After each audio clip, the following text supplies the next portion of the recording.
3 number যে ওয়েবসাইটটা আছে ওই ওয়েবসাইট থেকে কিভাবে মেল নেবেন, এটাতে কোড আসে এবং কি খুব সহজে আপনি এখান থেকে হচ্ছে যে কি মেল নিতে পারবেন। ঠিক আছে, ভালো একটা ওয়েবসাইট। এটা থেকে মেল নিলে আপনার ফেসবুক আইডি সাসপেন্ডও কম করবে।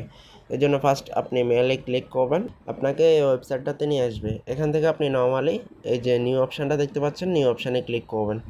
ক্লিক করার পর এখানে উপরের দিকে দেখেন এই যে অপশানটা ইউজার নেম, এই ইউজার নেমে ক্লিক করে কিবোর্ড থেকে এলোমেলো কিছু লিখে দিবেন আপনি জাস্ট। ঠিক আছে, লিখে দেওয়া হয়ে গেলে এরপর নিচের দিকে যে ক্রিয়েট মেল অপশান আছে, ক্রিয়েট মেল অপশানে ক্লিক করলে দেখতে পাবেন আপনার মেল ক্রিয়েট সাকসেস। ওকে, এখন আপনি এখান থেকে এই যে কপি আইকনে ক্লিক করে আপনি কী করবেন, মেলটা কপি করে নেবেন। ওকে, কপি হয়ে গেছে। এরপর ফেসবুক আইডি ক্রিয়েট করতে পারেন এটা দিয়ে। ওকে, ফেসবুক থেকে যখন কোড পাঠাবেন কোডগুলো এখানে আসবে। ওকে, এখানে সাথে সাথে চলে যায় না, কোডটা থাকে। ওকে, সো খুব সুন্দর একটা ওয়েবসাইট। এটা থেকে আপনি যখন ফেসবুক আইডি ক্রিয়েট করবেন আশা করি ব্যান কম হবে। ভালো একটা ওয়েবসাইট।